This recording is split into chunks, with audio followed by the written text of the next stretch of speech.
Assalamualaikum warahmatullahi wabarakatuh. Perkenalkan, saya Zulam Azhari NPM 122 dari kelas A418.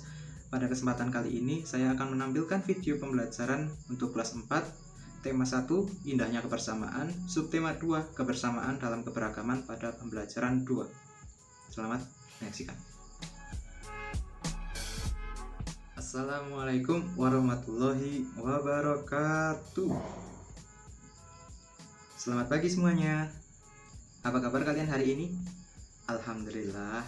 Jadi untuk mengawali pembelajaran pada hari ini, kita berdoa dulu ya. Salah satu, Mas Adit, silahkan dipimpin doanya selaku ketua kelas. Berdoa mulai. Berdoa selesai. Amin. Nah, sebelum itu saya presensi terlebih dahulu ya. Mas Adit hadir, Mas Ari hadir, Mbak Devita hadir, Mas Caisa hadir, Mbak Indri hadir, Mbak Kunti hadir, Mbak Lina hadir, Mbak Linda hadir, Mbak Mira hadir, Mbak Mei hadir, Mbak Novemi hadir, Mbak Siti hadir, Mas Yesua hadir, Mbak Elisa hadir. Alhamdulillah, jadi semuanya hadir ya. Nah, untuk mengawali pembelajaran hari ini, biar kita semua semangat dan untuk menumbuhkan rasa nasionalisme kita menyanyikan lagu Indonesia Raya terlebih dahulu. Sama-sama. Siap?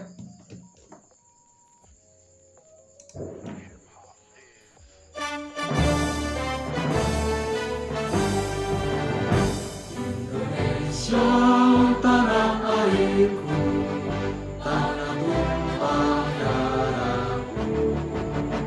Di sanalah aku berdiri, jadi pandu hidupku.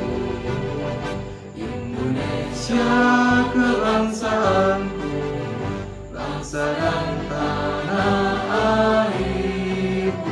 Marilah kita bersatu, Indonesia bersatu. Hiduplah tanahku, hiduplah negeriku, bangsaku, rakyatku semuanya. Bangunlah jiwanya, bangunlah badannya untuk Indonesia Raya. Indonesia Raya, merdeka, merdeka, tanahku, negeriku yang ku cinta. Indonesia Raya, merdeka, merdeka, hiduplah Indonesia Raya. Indonesia Raya, merdeka, merdeka, tanahku, negeriku yang ku cinta. Indonesia Raya, merdeka, merdeka, hiduplah Indonesia Raya. Nah, udah semangat kan? Nah, untuk kali ini pada tema ini ada pembelajaran seni budaya dan prakarya, yaitu tentang lagu Bunga Jomba. Dinyanyikan ya bersama-sama.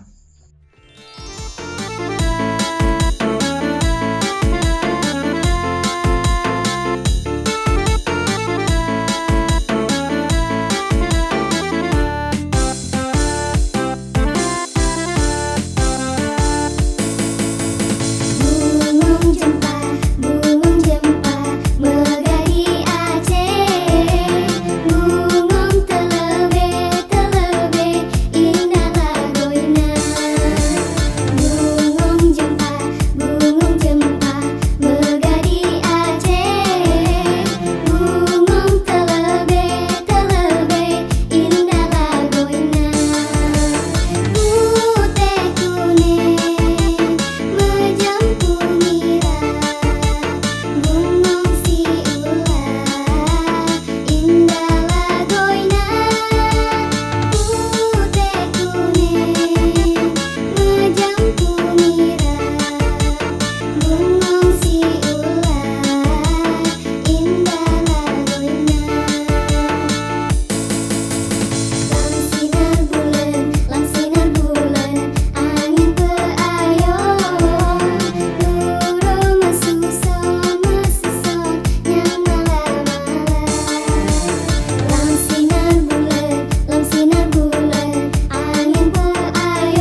tadi sudah menyanyikan lagu Indonesia Raya dan juga lagu daerah Aceh yaitu Bengong Jumpa. Nah, pada pembelajaran kali ini kita akan membahas pada tema 1, indahnya kebersamaan, subtema 2, kebersamaan dalam keberagaman pada pembelajaran kedua. Untuk pertama-tama yang sudah ada di dalam buku yang telah saya bagikan seperti ini, ada teks bacaan yaitu tong sampah gotong royong. Silahkan kalian baca sendiri-sendiri, silahkan. Nah, dari teks yang telah kalian baca tadi, di bawahnya ada grafik isian, ada keberagaman, ada kerjasama, dan juga manfaat kerjasama. Silahkan kalian isi di situ, isinya apa aja dalam teks tadi, silahkan nanti dikumpulkan ya. Nah, kerjasama itu apa sih? Jadi kerjasama merupakan usaha yang dilakukan oleh beberapa orang untuk mencapai tujuan bersama. Kalau di daerahmu, contoh kerjasamanya itu seperti apa? Apa mereka kerjasama dalam keberagaman atau bagaimana dalam lingkungan kalian semua? Ceritakan ya dalam kertas yang ada di situ. Nah, untuk yang selanjutnya, pada buku yang ada di situ ada keragaman budaya Indonesia, yaitu rumah adat. Rumah adat mencerminkan ciri khas suatu tempat. Nah, kita amati di situ. Kok di rumah itu di rumah itu kok ada atapnya yang bentuknya lancip kayak gitu, terus ada yang bentuknya tumpul. Nah, silahkan kalian diskusikan kenapa di situ ada sudut-sudut yang lancip, ada yang tumpul dengan teman sebangku kalian. Silahkan. Nah, sudah kan? Jadi di situ kan ada sudut. Sudut itu apa sih? Sudut adalah dua sinar garis yang memiliki titik pangkal yang sama akan membentuk suatu sudut. Titik pangkal yang sama itu disebut titik sudut, sedangkan dua sinar garis tersebut disebut kaki sudut. Misal seperti ini. Ini adalah kaki sudut, sedangkan titiknya ini adalah titik sudut. Seperti itu. Nah, di situ terdapat jenis-jenis sudut. Yang pertama ada sudut siku-siku. Suatu sudut disebut siku-siku jika kaki-kaki sudutnya tegak lurus, yaitu 90 derajat. Contohnya seperti yang ada di gambar itu. Kenapa disebut siku-siku? Coba deh perhatikan siku kalian. Seperti ini, yang lurus ya. Ini ke sini, ini ke sini. Di sini terbentuk sudut 90 derajat atau membentuk siku-siku. Contohnya pada buku kalian seperti ini. Ini ada sudut siku-siku. Di sini adalah 90 derajat. Nah, untuk sudut yang selanjutnya ada sudut lancip. Suatu sudut disebut sudut lancip jika ukurannya lebih kecil dari 90 derajat, yaitu antara 0 sampai 90 derajat. Contohnya, jika kalian perhatikan di situ kan ada yang dari yang sudutnya lancip banget seperti ini, terus melebar, yang penting tidak mencapai 90 derajat. Kalau sudah 90 derajat yaitu sudut siku-siku, kalau di bawahnya itu merupakan sudut lancip. Nah, untuk yang terakhir ada sudut tumpul. Sudut tumpul yaitu sudut yang lebih besar daripada sudut siku-siku, yaitu 90 derajat sampai 180 derajat. Sudut tumpul itu contohnya pada gambar tersebut menunjukkan bahwa ada sudut yang 90 derajat melebar banget sampai 157 derajat. Itu merupakan sudut tumpul. Nah, silahkan kalian membaca menggunakan busur. Alat yang biasa digunakan untuk mengukur sudut secara baku adalah busur. Sudut dilambangkan dengan seperti ini. Itu merupakan sudut. Satuan sudut adalah derajat. Untuk mengukur sudut secara lebih akurat, mulai sekarang kamu dapat menggunakan busur derajat seperti gambar yang ada di situ. Seperti ini. Contohnya biar lebih besar. Untuk gambar selanjutnya di situ ada A, B, C, D, E, dan O sebagai titik tengah. Besar sudut di situ apa? Coba kalian perhatikan. Coba deh kalian kerjakan. Ada BOC, COD, dan DOE. Silahkan salah satu, siapa yang berani coba menjelaskan BOC, COD, dan DOE. Silahkan siapa? Mas Adit. Silahkan Mas Adit. Betul sekali. Jadi BOC di situ menggambarkan bahwa sudutnya itu adalah 45 derajat sampai 90 derajat. Di situ merupakan sudut lancip karena lebih kecil daripada siku-siku. Kok bisa sih? Kan kalau seharusnya siku-siku adalah COE atau AOC yang melambangkan siku-siku. Nah, untuk BOC itu merupakan sudut lancip. Sedangkan untuk COD juga sama itu. Enggak sampai 90 derajat, sudutnya itu 45 derajat. Sedangkan untuk besar sudut DOE adalah 45 derajat juga karena di situ lebih kecil semuanya.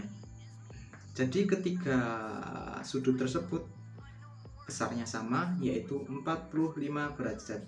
Karena di situ disebutkan bahwa AOB adalah 45 derajat, maka yang lainnya persatuannya itu adalah 45 derajat. Nah, coba deh, kalau yang seperti itu 45 derajat, bagaimana kalau yang BOE? Ya tinggal ditambahkan saja 45 derajat tambah 45 derajat ditambah 45 derajat, yaitu 135 derajat merupakan sudut tumpul. Sekarang kalian keluarkan busur kalian, silahkan kalian hitung di situ. Itu kan ada berbagai sudut pada gambar itu. Nah, untuk mengukur sudut dari A, sudut B, dan sudut C, tempatkan busur pada gambar setiap sudut sehingga titik pusat busur terletak pada titik B dan alas busur berhimpitan dengan sisi BA.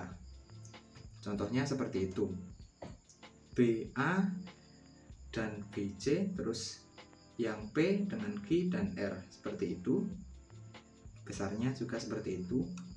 Kita menggunakan skala bagian dalam untuk menentukan ukuran sudut ABC. Kita lihat bahwa sudut tersebut berukuran 60 derajat. Kita tuliskan besar sudut tersebut. Nah, kita tuliskan besar sudut itu sebagai sudut ABC sama dengan 65 derajat. Nah, kan kalian sudah belajar tentang mengukur sudut dan menggunakan busur.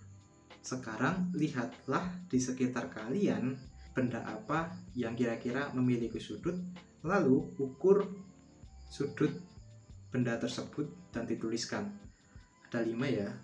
Jadi kalian cari 5 barang yang menurut kalian mempunyai sudut. Entah itu apa tadi, ada buku, salah satunya buku, dan juga yang lainnya. Silahkan kalian kira-kira bendanya itu apa aja, dituliskan, terus perkiraan sudutnya seperti apa, entah 45 derajat, entah 90 derajat. Nah, setelah itu kalian ukur menggunakan busur biar hasil pengukurannya itu tepat. Nah, setelah itu kalian analisis jenis sudutnya. Sudutnya itu siku-siku, sudut lancip, atau sudut tumpul. Silahkan kalian kerjakan di situ, nanti dikumpulkan. Nah, setelah kalian tadi mencari di sekitar kalian tentang besarnya sudut lancip, tumpul, dan juga siku-siku, untuk sekarang temukan 3 benda yang memiliki sudut yang sama. Jadi di situ kan kolomnya itu besar-besar, ada nama bendanya itu apa, besar sudutnya itu berapa, terus gambarkan sudutnya. Nah, contohnya pada gambar sudut siku-siku contohnya seperti ini, dan untuk sudut lancip contohnya seperti ini, serta untuk sudut tumpul contohnya seperti ini. Nah, setelah itu untuk halaman selanjutnya di situ ada berbagai sudut. Untuk yang pertama apakah sudut A dan juga sudut B itu besarnya sama? Coba kalian tempelkan busur kalian di buku kalian, itu yang sudut A berapa, sudut B berapa, apakah sama atau tidak? Nah, sama kan? Jadi sudut itu tidak melulu harus yang bagian bawah itu lurus, tapi bisa saja untuk yang bagian bawah ada melenceng sini, ke samping, ke atas, ke bawah. Nah, untuk yang selanjutnya, untuk yang A dan B yang selanjutnya itu mana yang lebih besar sudutnya? Betul sekali. Jadi yang besar itu adalah siku-siku, karena sudut yang A adalah sudut lancip dan sudut yang B adalah sudut siku-siku. Nah, untuk menurut kalian sebenarnya apa sih yang mempengaruhi besarnya sudut? Jadi besarnya sudut dipengaruhi oleh bukaan kaki-kaki. Jadi setiap kaki-kaki ini mempengaruhi besarnya sudut, apakah itu sudutnya kecil ataupun sudutnya besar. Besar sudut tidak dipengaruhi oleh panjangnya garis, entah itu panjangnya cuma segini, entah itu panjangnya panjang sekali, tapi kalau lebar antara kaki ini tetap sama, ya hasil sudutnya tetap sama. Jadi yang mempengaruhi itu adalah bukaan kaki-kakinya, bukan panjangnya. Contohnya pada gambar di situ, ada yang kakinya panjang tapi sudutnya kecil, ada yang kakinya kecil tapi sudutnya itu lebih besar, seperti itu. Nah, selain rumah adat, kan tadi kita sudah belajar tentang sudut. Di situ ada rumah adat sebagai contohnya. Kita dapat menemukan sudut di sekitar kita, bangunan di sekitar kita, termasuk tempat ibadah juga terdapat sudut di dalamnya. Sudut-sudut yang ada menjadi ciri khas tersendiri. Keberagaman semakin menjadikannya unik. Nah, untuk pembelajaran yang selanjutnya, ayo berkreasi. Kita sudah berlatih gerakan tarian bingung jumpa. Nah, sekarang semuanya mempraktekkan ya. Jadi sebagai yang pertama ada 8 siswa. Yuk, siapa 8 siswa yang bersedia? Ya udah, saya panggil aja ya. Urut dari yang paling atas ada Mas Adit, Mas Ari, Mbak Devita, Mas Cesa, Mbak Indri, Mbak Kunti, Mbak Lina, dan juga Mbak Linda. Nah, di situ kalian bentuk formasi yang pertama, yaitu formasi yang A. Formasinya itu merupakan formasi garis lurus, semuanya berjejer ke samping. Seperti itu. Nah, untuk yang formasi yang kedua, formasinya berbentuk seperti V, yang dimana yang di tengah di depan, kedua orang yang tengah di depan, dan untuk yang lainnya itu ke samping.